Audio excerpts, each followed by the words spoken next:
Alors, j'aimerais simplement qu'on puisse débuter ce temps de partage ensemble par une petite activité toute simple, vous verrez. Est-ce que vous pourriez, sur vos téléphones portables, déjà prendre vos téléphones portables, je sais qu'ils sont parmi vous, avec vous, pas très loin de vous. Et est-ce qu'avec vos téléphones portables, vous pourriez mettre votre flash, la lumière?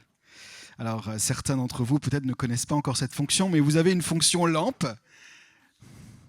qui permet de pouvoir avoir cette petite lumière. Voilà. Alors, il n'y a pas trop de lumière de ce côté-là. Ah, ça y est, ça arrive, ça arrive. Voilà, on lève bien haut. On lève bien haut. Excellent.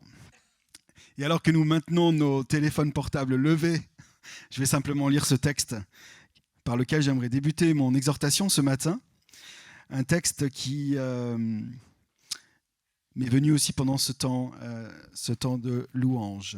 C'est un texte que nous retrouvons dans Matthieu 5, verset 16. « Que votre lumière luise ainsi, ou que votre lumière brille ainsi devant les hommes, afin qu'ils voient vos bonnes œuvres et qu'ils glorifient votre Père qui est dans les cieux. » Amen. Vous pouvez garder vos lumières intérieures allumées et éteindre les lumières de vos téléphones portables. Que votre lumière brille devant les hommes afin qu'ils voient vos bonnes œuvres et ainsi qu'ils puissent glorifier Dieu, notre Père, qui est dans les cieux. Comment les hommes et les femmes de notre société donneront gloire à Dieu? C'est en voyant la lumière qui émanera de nos vies.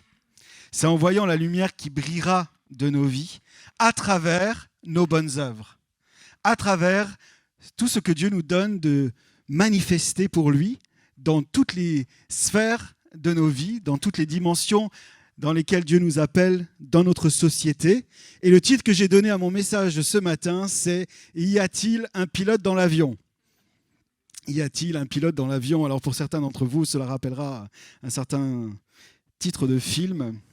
Toujours est-il que je ne suis pas là pour parler de ce film, je suis là pour vous dire, suite aux échanges que nous avons eus sur le texte d'Éphésiens 3, à travers l'esprit qui agit en moi, je peux faire bien au-delà de tout ce que je peux imaginer ou demander à Dieu. J'aimerais aujourd'hui parler de cet avion qui représente notre vie, cet avion que nous sommes appelés à piloter dans la direction et dans la destination que Dieu a pour nous. Cet avion aussi qui, pour notre exhortation de ce matin, prendra l'image du travail. J'aimerais parler du travail.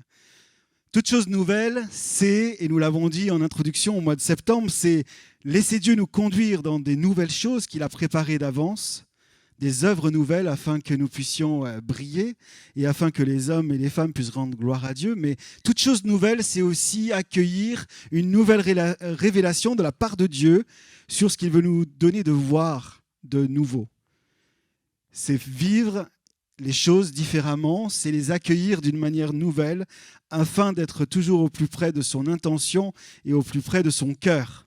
Et la notion du travail est une notion qui nous parle à tous, quelle que soit finalement la saison dans laquelle nous viendrions à être, que ce soit pour les plus jeunes, dans la perspective parfois d'un travail futur, que ce soit pour les actifs, dans ceux et celles qui manifestent une réalité d'un travail au quotidien, et aussi pour les retraités, car nous le verrons ce matin, la notion de travail n'est pas synonyme d'une activité forcément rémunératrice, mais elle manifeste l'intention de Dieu pour l'homme depuis le commencement. Le travail s'inscrit dans la décision de Dieu et j'ai beaucoup apprécié cette parole qui nous a été donnée par Philippe qui nous parle de décision. Dieu a décidé de travailler. Waouh! Dieu a décidé de travailler. Dès le commencement, les textes de la Genèse, les chapitres 1 et les chapitres 2, nous révèlent la nature d'un Dieu qui se met au travail. Il est un Dieu qui est le grand artisan, il est celui qui est créateur, et il ne va pas simplement créer, mais il va organiser, structurer sa création. Dieu vit que la lumière était bonne, et Dieu sépare la lumière d'avec les ténèbres. Quelques exemples. Dieu dit qu'il y avait une étendue entre les eaux et qu'elle sépare les eaux d'avec les eaux, et Dieu fit l'étendue. Il sépara les eaux qui sont en dessous de l'étendue d'avec les eaux qui sont au-dessus de l'étendue, et cela fut ainsi. il sépare, il organise, il prépare, il structure. Dieu est au travail, Dieu est à l'œuvre. Il dira aussi qu'il y ait des luminaires dans l'étendue du ciel pour séparer le jour d'avec la nuit, que ce soit des signes pour marquer les époques, les jours et les années. Dieu non seulement organise, structure toute sa création, mais il va aussi évaluer son travail et il dira « cela est bon ». Intéressant de voir que lorsque nous parlons du travail, nous parlons de la nature même de Dieu. Un Dieu qui se met en mouvement, un Dieu qui se met en action, un Dieu qui se plaît et qui prend un plaisir, le Père, le Fils et l'Esprit, de travailler, de collaborer ensemble pour ainsi faire que la terre puisse être formée et que l'homme et la femme qui sera aussi créé puissent être pleinement participants de l'œuvre créatrice de Dieu et ainsi remplir le mandat que Dieu leur a confié, à savoir d'être féconds, de se multiplier, de remplir la terre, de l'assujettir, de dominer sur les poissons de la mer, sur les oiseaux du ciel et sur tout animal qui se meut sur la terre. Dieu créa l'homme à son image, homme et femme, il les créa à l'image de Dieu. Dès le commencement, Dieu, dans son plan bienveillant, rend l'homme et la femme participants de son travail. Et le projet de Dieu pour le travail est de nous donner à chacun de rentrer dans l'œuvre de Christ, l'œuvre de Dieu, et de pouvoir manifester les œuvres de Dieu qui sont préparées d'avance pour nous. Alors, je ne sais pas quelle est votre définition du travail, mais on n'a pas toujours une tendance à associer le travail à la nature même de Dieu. On n'a pas toujours une tendance à avoir même une bonne image du travail. Et alors que nous étions sur cette question-là cette semaine avec nos étudiants à MCA, nous nous sommes un petit peu penchés sur quelques définitions. Et je donne cela aussi comme un cadre d'orientation pour la semaine que nous allons avoir ces prochains jours dans le cadre de MCA, une invitation ouverte à tous si vous le souhaitez et si vous souhaitez nous rejoindre sur le thème de la vision. Comment discerner le projet de Dieu pour nous. Mais le travail, dans son étymologie, sur l'étymologie en latin, est en fait tripalium. Tripalium, c'est un dérivé qui signifie, attachez-vous, instrument de torture. Waouh! On comprend mieux l'image négative que nous pourrions avoir parfois les uns et les autres du travail. Si le mot même travail tire son sens d'un instrument de torture. Intéressant, n'est-ce pas? Alors je vous passe les détails de cet instrument de torture, ça n'apportera rien à nos propos. Mais très souvent, la notion de travail est très connotée avec la notion de labeur, de difficulté. Quelques synonymes, c'est la peine, c'est la pénibilité, c'est le chagrin, c'est le malheur, c'est ce qui vient pour nous peser. Et ce matin, j'aimerais que nous puissions être renouvelés dans notre vision du travail pour en découvrir aussi toute la bénédiction que Dieu en a fait pour nous.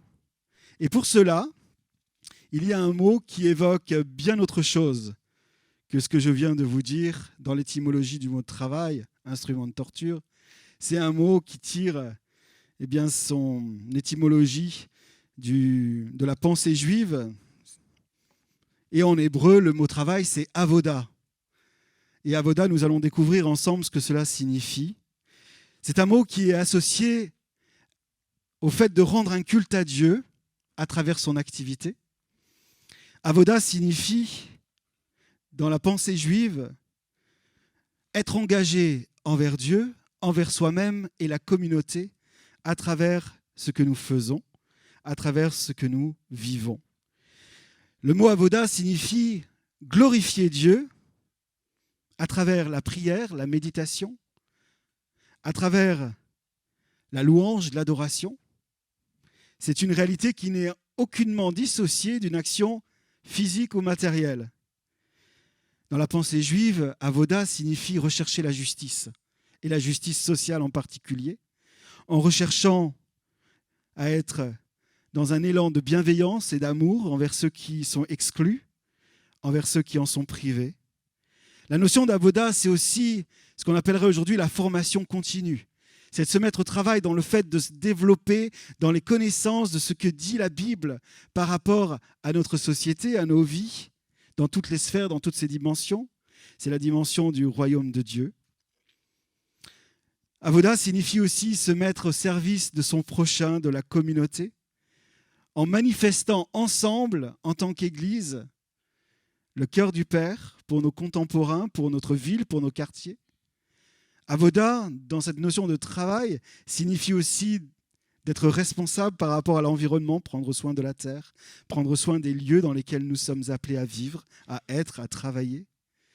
Cela met aussi l'accent sur l'éthique au travail, sur la notion d'honnêteté, d'intégrité, de respect des salariés, de respect des employés, la recherche d'une juste rémunération pour tous. Avoda, travail. Waouh! Alors, c'est ce qu'on se faisait comme remarque, notamment avec Mathias. C'est vrai que dans la tradition juive, un mot englobe tellement de réalités. C'est tellement riche et tellement profond.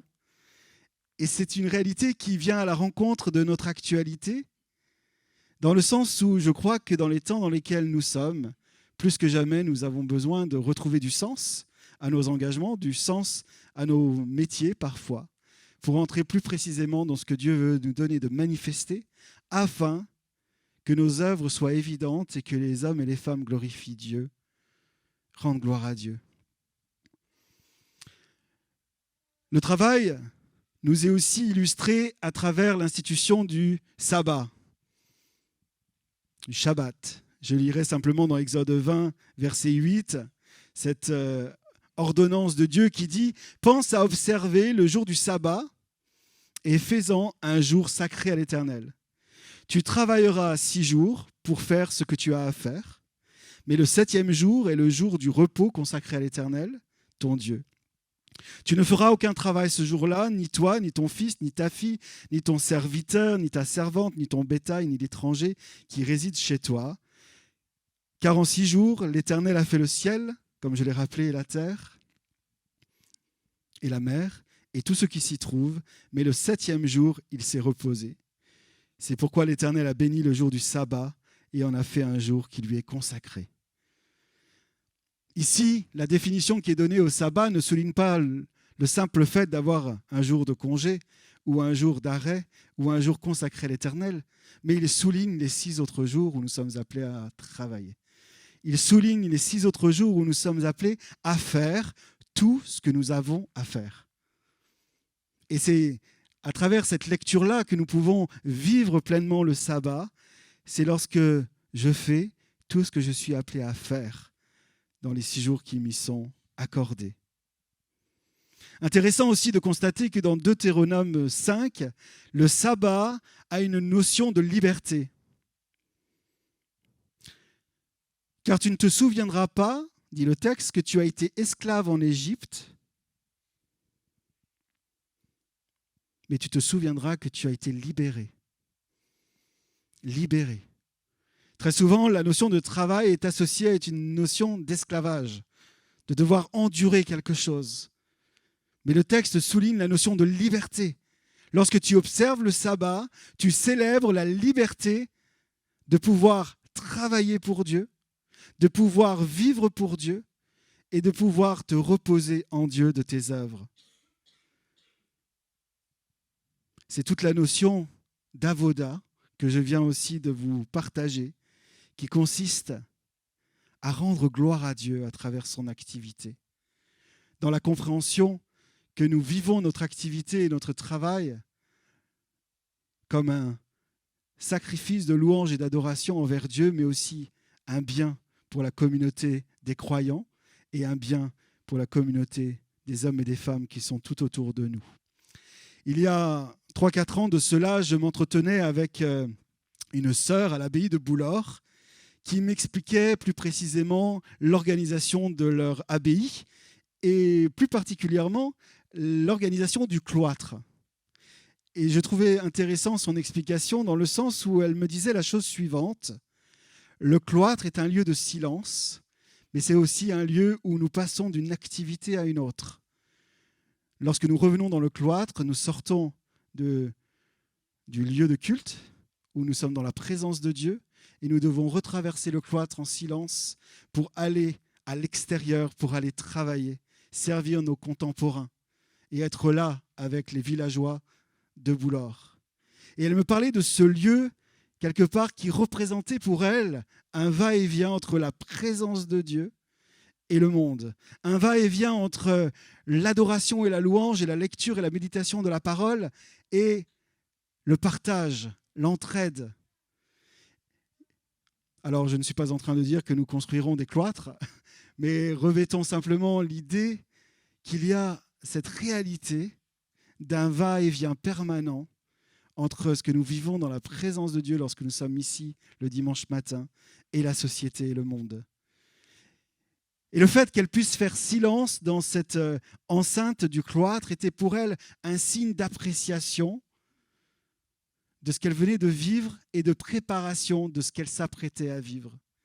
Quels sont nos espaces où nous pouvons faire pause pour réfléchir à ce que nous venons de vivre et ce que nous vivrons, par exemple, après ce culte, avant d'aller vers, quelle qu'en soit la durée. Avons-nous des espaces où nous pouvons, tout comme Dieu a pu le faire pause et dire « c'était bon, c'était très bon ». Il y a dans la notion de décision, dans la notion de travail, une notion de responsabilité. Et Dieu rend participants l'homme et la femme de la gestion de la terre. Il les rend participants de son œuvre, de son projet, et c'est quelque chose qui est un partenariat. C'est ce que j'aime avec notre Dieu, c'est qu'il nous rend partenaires de la gestion de ses affaires à lui. Pour ceux qui sont dans l'entrepreneuriat, vous avez peut-être lu un livre de Dennis Peacock qui s'appelle « Partenaire avec Dieu en affaires ». Il nous rend partenaires en affaires. Et lorsque je discerne le champ dans lequel Dieu m'appelle, eh bien, il me rend partenaire avec lui afin que je sois là, une lumière, afin que je puisse briller et afin que les hommes et les femmes qui voient les œuvres préparées d'avance par Dieu puissent lui rendre gloire. La responsabilité, dans son étymologie, signifie un engagement solennel, une promesse. La responsabilité. On peut observer aujourd'hui que la possibilité pour beaucoup, et je l'observe parfois chez les jeunes, c'est une peur de la responsabilité. On voudrait avoir la fonction sans la responsabilité. On voudrait avoir le titre sans la réalité de ce que cela incombe. Être en responsabilité, c'est gérer des problèmes. Et pas qu'un. Et on le sait, pour le vivre tous, être en responsabilité, c'est être partenaire avec Dieu afin que nous puissions accueillir sa sagesse, son discernement et pouvoir nous lever en tant qu'hommes, en tant que femmes, là où Dieu nous appelle. Alors, quelles sont les choses qui privent l'homme et la femme de sa prise de responsabilité? Alors, elles sont multiples, j'en évoquerai que quelques-unes. Mais il peut y avoir la peur de l'échec, la peur donc d'échouer, la peur de ne pas être à la hauteur, de ne pas y arriver. Et donc, on préférera ne pas se porter volontaire, on préférera rester plutôt sur le côté et laisser d'autres y aller, parce que cette peur-là d'échouer est trop importante. Il y a le confort, une certaine forme de passivité. À quoi bon essayer d'eux? Parce que cela entraînera peut-être plus d'engagement. Qui dit engagement dit de temps. On peut dire aussi des ressources. La peur de la responsabilité peut être liée à un manque de confiance en soi pour tout un tas de raisons qui sont liées à nos parcours, à nos vies. La peur de la responsabilité, c'est de considérer que ce n'est pas le moment opportun pour moi de m'engager, c'est considérer que d'autres feront mieux que moi, c'est peut-être considérer que finalement je ne suis pas qualifié. Et cela nous amène dans une forme de procrastination et on remet à plus tard ce que nous viendrions à pouvoir faire aujourd'hui. La peur de l'engagement, c'est aussi avoir peur finalement des conséquences. Si je m'engage, il y aura des conséquences de par le fait que j'ai aussi mes limites, j'ai mon caractère, j'ai mes compétences, mais j'ai aussi tout ce qui est dans ma vie est encore en chantier. Est-ce que je suis prêt finalement à m'exposer et à être dans cette vulnérabilité? Et peut-être que le fait de m'engager, d'être responsable, m'amènera à me laisser découvrir dans des endroits où je souhaiterais ne pas l'être. Alors, quelques exemples qui nous empêchent d'être responsables. Ça peut être aussi le manque de motivation, ça peut être aussi une charge de travail déjà trop importante ou une charge mentale trop lourde. Tout autant de raisons dans lesquelles on peut s'identifier tantôt envers l'une, tantôt envers d'autres, mais je pense qu'on peut tous identifier dans nos vies ce qui nous amène parfois à laisser l'avion sans pilote. La Bible déclare que faute de vision, le peuple meurt, faute de vision, le peuple tourne en rond, et faute de vision, le peuple est sans frein. Si je ne sais pas ce que Dieu dit sur moi, si je ne sais pas ce que Dieu attend de moi, alors je vais être plutôt dans un temps où je peux prendre le risque effectivement de voir le travail, voir l'engagement comme une difficulté, comme étant quelque chose qui peut même s'approcher d'un instrument de torture.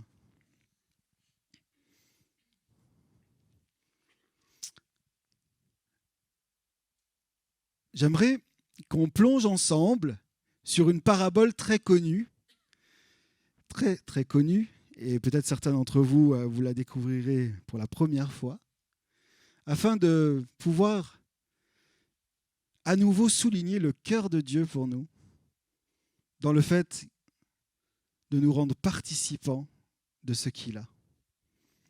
Cette parabole, c'est la parabole des talents que vous trouverez dans Matthieu, et je vais simplement la lire pour que vous puissiez en prendre connaissance, et ensuite nous en discuterons ensemble.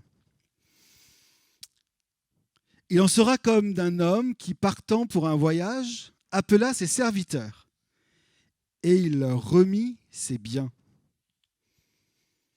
Il donna 5 talents à l'un, 2 à l'autre, et 1 au troisième, à chacun selon sa capacité, et il partit. Aussitôt, celui qui avait reçu les 5 talents s'en alla, les fit valoir, et il gagna 5 autres talents. De même, celui qui avait reçu les 2 talents en gagna 2 autres. Celui qui n'en avait reçu qu'un alla faire un creux dans la terre, cacha l'argent de son maître. Longtemps après, le maître de ses serviteurs revint et leur demanda des comptes.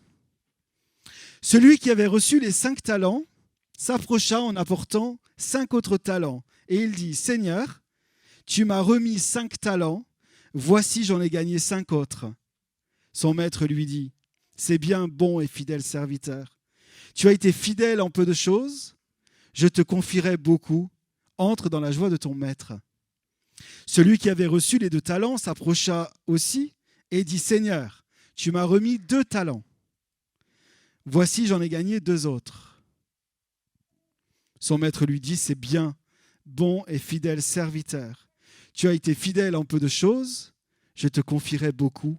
Entre dans la joie de ton maître. » Celui qui n'avait reçu qu'un talent s'approcha ensuite et il dit : « Seigneur, je savais que tu es un homme dur, qui moissonne où tu n'as pas semé, et qui amasse où tu n'as pas vanné.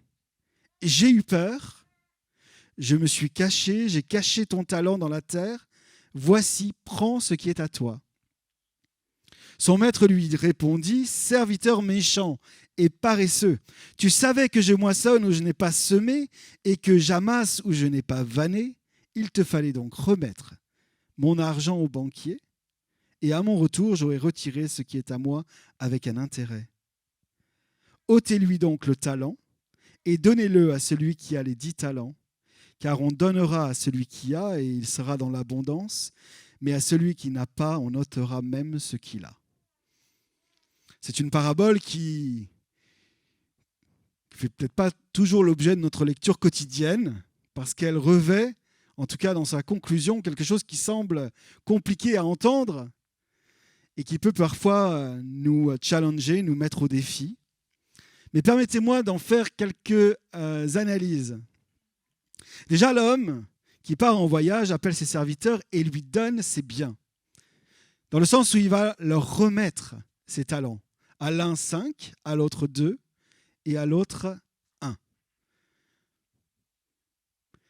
Et à la fin de l'histoire, cet homme n'est pas en train de demander des comptes dans le sens de vouloir les récupérer, puisqu'il va leur laisser et il va même prendre à celui qui n'a pas su fructifier son talent pour lui donner à celui qui a fructifié. Et en fait, cela nous illustre le fait que bien souvent, nous pourrions avoir une image de Dieu, qui d'ailleurs va faire défaut ici par rapport à cet homme qui en a reçu qu'un, selon le texte. L'image qu'il avait du maître va le priver, va le paralyser de sa responsabilité et du fait qu'il se mette au travail. Il voyait le maître comme un homme dur, méchant, qui moissonne où il n'a pas semé, qui amasse où il n'a pas vanné. L'image qu'il avait du maître l'a amené dans une paralysie et l'a amené à vouloir cacher son talent. L'image que nous avons de Dieu, l'image que nous avons du travail, si nous voyons le travail comme étant quelque chose qui est dur et que Dieu, finalement, nous impose, nous amènera aussi à rester dans une certaine forme de passivité et aussi une certaine forme de paralysie parfois, avec tout un tas de choses que nous pourrions justifier. Lorsque le maître reprend cet homme, il va reprendre ses paroles. Il ne dit pas qu'il est ça. Il lui dit, en fonction de ce qu'il pense, serviteur méchant et paresseux, tu savais que je moissonne où je n'ai pas semé et que j'amasse où je n'ai pas vanné. Il reprend ses pensées pour lui mettre devant en lui disant que c'est ça qui t'a amené aussi à être dans la peur et la crainte.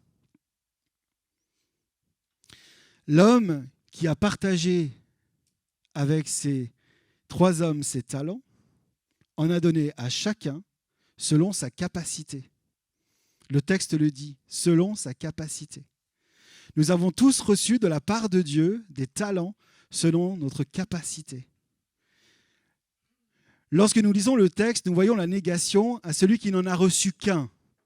Cela pourrait nous laisser penser dans la première lecture, « Oh, le pauvre, il n'en a reçu qu'un. » Non.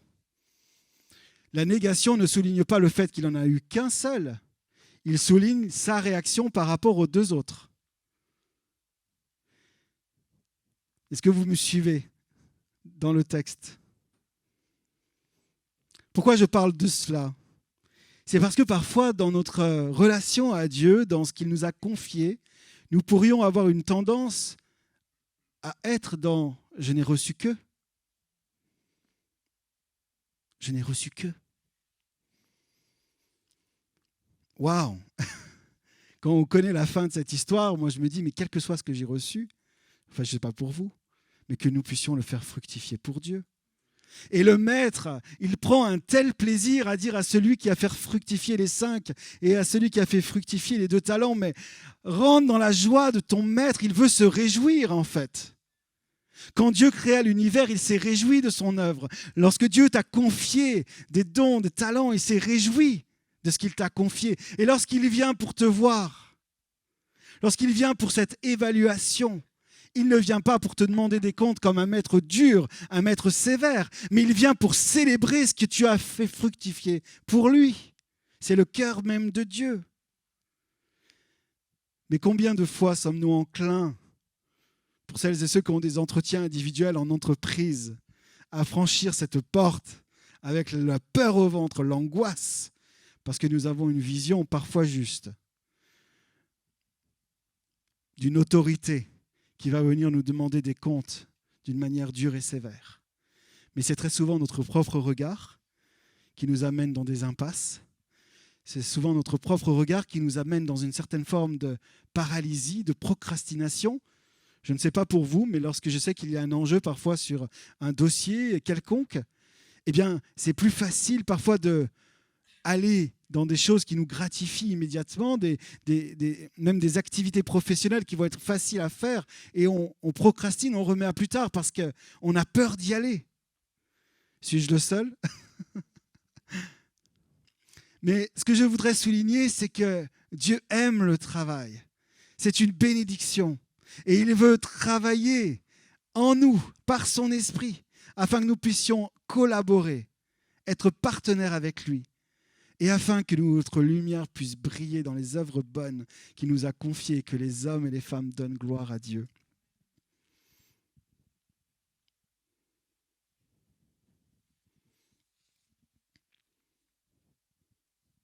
Y a-t-il un pilote dans l'avion ?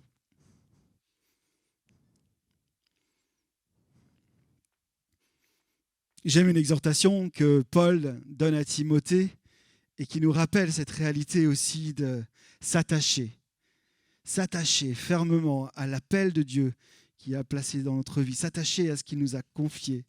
C'est dans 1 Timothée 4, Paul dira à Timothée, « Jusqu'à ce que je revienne te voir, applique-toi à la lecture, à l'exhortation et à l'enseignement. Ne néglige pas le don qui est en toi et qui t'a été donné par prophétie avec l'imposition des mains de l'Assemblée des anciens.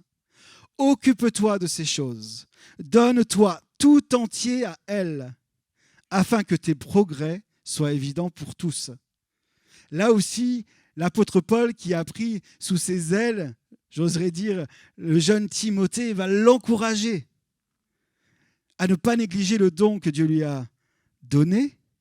Et il va l'encourager à s'attacher fermement à ce à quoi il est appelé, à savoir la lecture, l'exhortation, l'enseignement. Il va l'encourager à se donner tout entier à elle, afin que ses progrès soient évidents pour tous. On retrouve là aussi l'intention de Dieu qui est avec nous. Certes, Paul dira à Timothée, ne méprise pas ta jeunesse. Et parfois, on pourrait s'arrêter là, j'en avais déjà parlé d'ailleurs ici. Mais il va lui dire, sois un exemple, sois un modèle, en parole, en conduite, en pureté. Sois un modèle. Avons-nous à craindre l'évaluation ? Avons-nous à craindre ce regard qui pourrait être porté d'un Paul sur un Timothée ou d'un maître sur ses serviteurs ? Je ne crois pas. Avons-nous à craindre le regard de Dieu dans le sens de la peur qui nous fige, dans le sens de la responsabilité que nous ne viendrions pas à vouloir assumer pour tout un tas de raisons? Je ne crois pas, mais il y a une invitation à être renouvelé dans notre vision du travail et de notre engagement.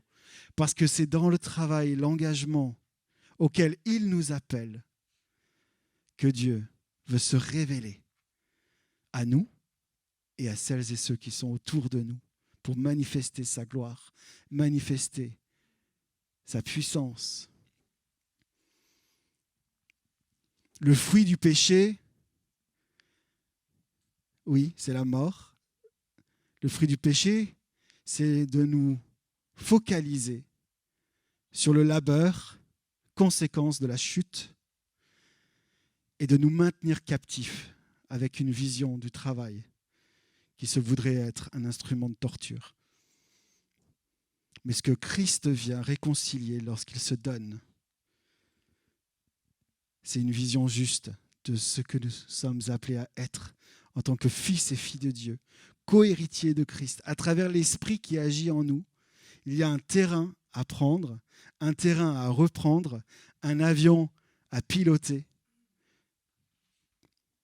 que seul toi es en mesure de faire parce que ça t'appartient. Il y a quelque chose qui t'appartient de la part de Dieu, dans une expression unique, dans une couleur qui t'appartient. Et personne d'autre que toi, vous me l'entendez dire très souvent, ne peut faire ce que toi seul est appelé à faire de la part de Dieu. Encourageons-nous dans nos défis professionnels, encourageons-nous dans nos transitions professionnelles, encourageons-nous dans nos entreprises, dans tout ce qui peut faire l'objet de difficultés ou de défis, face à la marque du péché, face à tout ce qui peut être abîmé, cassé dans les relations professionnelles, dans les relations de travail, afin que le règne de Dieu puisse venir investir pleinement ce domaine, afin que nous puissions être renouvelés dans notre mentalité, dans notre pensée, et afin que nous puissions prendre conscience que le terrain dans lequel Dieu m'appelle, eh bien, je veux pas l'investir seulement à 20% ou à 10%, mais je veux l'investir pleinement. Conscient que c'est Dieu qui m'appelle, conscient que là aussi, il peut révéler en moi un ministère particulier, un mandat de la part de Dieu pour cette société. Ne considère pas le peu que tu as reçu de la part de Dieu comme qu'un talent ou que 2 talents, mais considère-le comme étant tellement précieux, car avec cela, il a la capacité de le multiplier afin que les hommes et les femmes puissent, je le répète pour la 5e fois peut-être, rendre gloire à Dieu à travers tes bonnes œuvres. C'est tout pour la gloire de Dieu, pour son règne.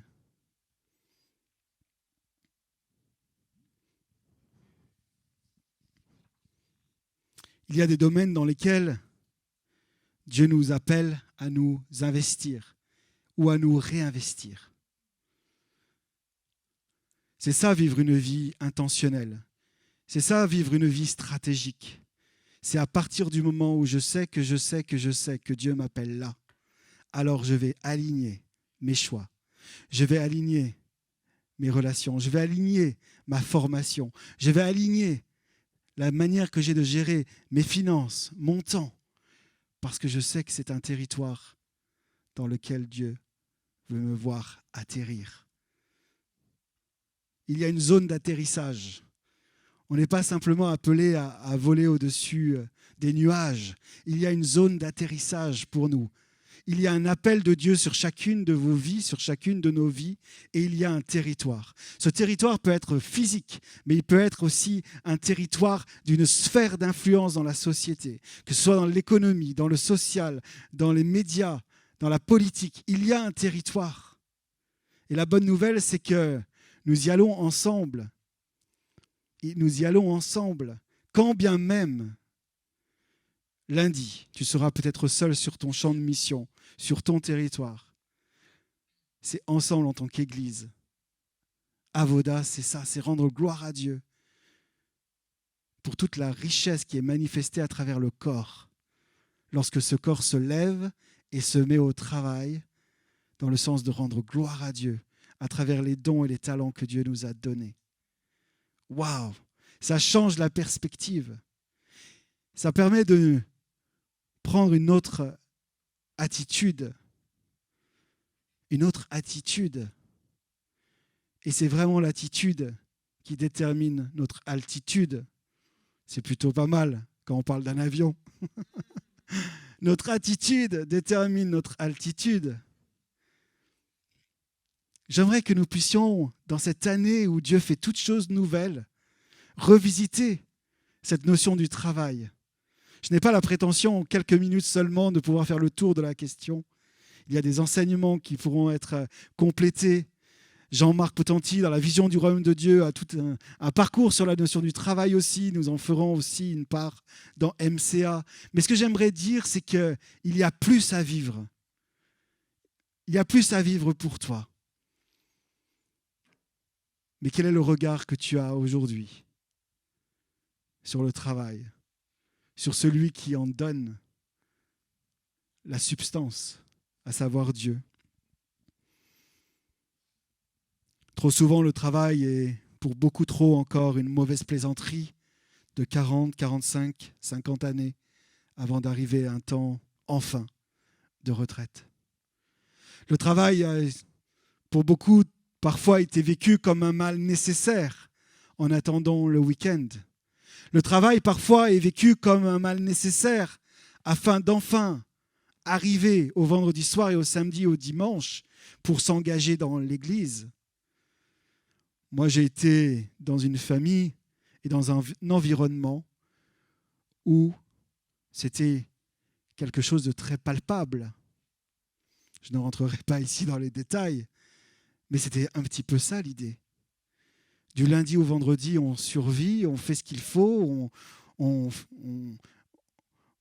a un minimum de responsabilité, donc on est engagé dans un certain nombre de choses incontournables, nécessaires, mais vivement le samedi soir et le dimanche qu'on se retrouve à l'église. Et Dieu merci s'il y a cet élan, évidemment, évidemment.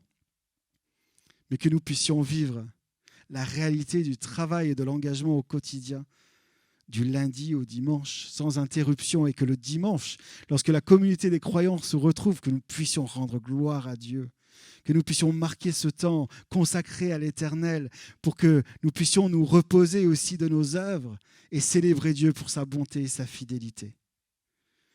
C'est ça aussi, le programme de ce que Dieu nous donne de vivre ensemble.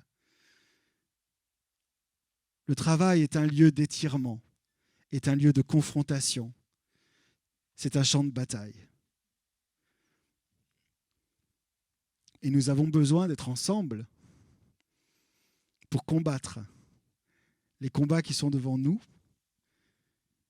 et pour célébrer ce que Dieu multiplie au milieu de nous.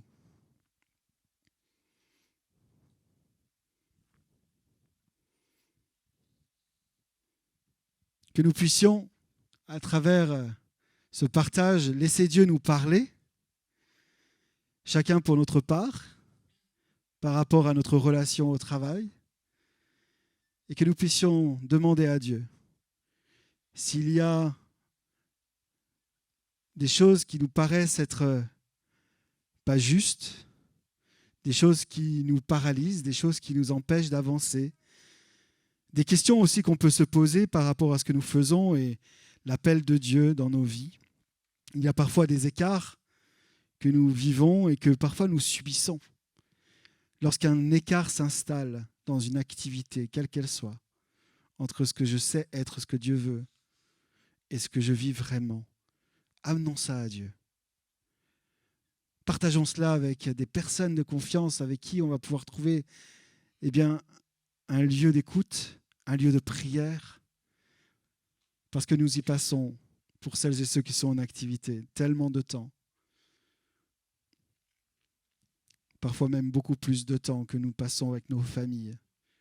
Et c'est un lieu d'expression magnifique de la gloire de Dieu, de son cœur. Et nous voulons et nous souhaitons, en cette année, alors que Dieu suscite toutes choses nouvelles, revisiter cette dimension-là et nous laisser interpeller par l'Esprit de Dieu, afin que par l'Esprit qui agit en nous, nous puissions prendre de l'altitude, prendre de la hauteur et aller là où Dieu veut que nous puissions aller ensemble. Amen. Alors Père, je te remercie pour ton regard bienveillant qui est là ce matin pour chacune de nos vies. Merci de ce que c'est toi, nous voulons le déclarer, qui nous rend participants de ton œuvre. Et c'est un privilège, c'est une grâce. Nous ne méritions rien. Mais dans ton amour parfait, dans ton amour inconditionnel, tu nous rends participants de ton œuvre et tu nous envoies. Je prie, Seigneur, que tu nous donnes de prendre de l'altitude et que tu nous puisses nous donner de voir tel que toi tu vois. Que tout ce qui s'est attaché en nous de labeur, de difficultés, de choses qui ont marqué nos parcours, nos vies, Seigneur, nous voulons trouver les espaces et nous voulons le faire dès maintenant. Nous voulons comme cela a été dit tout à l'heure par Alexandra, toutes ces choses qui sont venues pour nous peser, nous t'apportons, Seigneur, nos fardeaux. Si nous sommes fatigués, chargés par rapport à nos activités professionnelles, par rapport à nos postes de travail, par rapport à tout ce qui s'attache à cette réalité de notre quotidien, Seigneur, nous voulons tout à nouveau venir vers toi, te déposer ces choses-là et te demander une plus grande révélation de cette avoda, afin que dès demain, cette semaine, nous puissions reprendre par ton esprit, par l'assistance de ton esprit, du terrain, sur tout ce qui vient pour nous écraser, pour tout ce qui vient pour nous oppresser. Seigneur, je sais que tu es le Dieu de l'impossible. Tu peux changer les situations, même les plus compliquées, en situations tremplin pour ta gloire. Père, je prie pour une provision cette année, pour tous les défis professionnels, pour ceux qui recherchent un emploi, pour ceux qui sont en transition d'un emploi vers un autre. Je prie pour tous ceux qui démarrent leur activité, pour tous ceux qui ont leur entreprise, pour tous ceux qui sont sur le point de craquer. J'insiste sur ce qui a été dit tout à l'heure par Philippe, il y a une décision. Et je me permets de soumettre cela, je crois que c'est une décision qui est liée même au travail. Seigneur, tu t'approches de chacun maintenant et tu touches nos yeux afin que nous puissions voir tel que toi tu vois. Seigneur, merci pour la bénédiction que tu veux faire reposer sur nos vies. Ta parole nous dit que tu veux bénir l'ouvrage de nos mains. Aussi, Seigneur, nous voulons te présenter nos mains afin que tu viennes les toucher, Seigneur. Renouvelle, fortifie par ton esprit. Affermis ce qui est languissant en nous, afin que par l'assistance de ton esprit en nous, l'action de ta vie en nous, nous puissions à nouveau rentrer dans la joie de ton service, là où tu nous as placés. Nous te rendons gloire, Seigneur, pour le repos dans lequel tu veux nous faire entrer en ce jour aussi. Merci pour le repos que tu veux nous donner. Merci pour le repos dans lequel tu veux nous donner de rester, de demeurer au sein même de toutes nos activités. Et merci pour la lumière que tu vas faire briller à travers nos vies. Parce que quelle que soit l'intensité de notre flamme, nous voulons nous lever, sachant que c'est toi qui attises cette flamme. C'est toi qui attises le don. C'est toi qui renouvelles, Seigneur. Alors, Père, nous ne voulons pas négliger les dons, les talents que tu nous as donnés, mais nous voulons nous attacher à ce à quoi tu nous as appelés, dans la sécurité de ta présence, dans la confiance de l'assistance de ton esprit. Parce que plus qu'un slogan, c'est une réalité.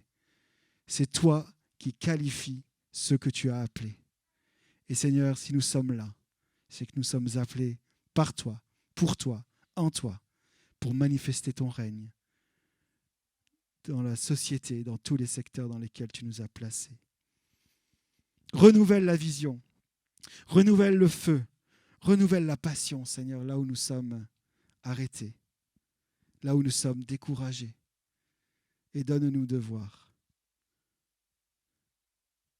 Donne-nous de voir ton cœur, ton intention pour nos vies. Je veux prier maintenant pour tous les défis matériels et financiers. Je prie, Seigneur, pour une provision particulière. Je prie pour le fait de se laisser surprendre par toi dans la capacité incroyable que tu as d'agir. Seigneur, merci de nous donner de vivre cette année des choses nouvelles dans la compréhension de notre appel, de notre vocation en toi, mais des choses nouvelles aussi dans le fait de recevoir de toi des choses que nous ne soupçonnons pas, parce que tu es ce Dieu-là, qui ne vient pas pour nous demander des comptes, mais qui vient pour nous rendre participants de la joie, nous rendre participants de la fête,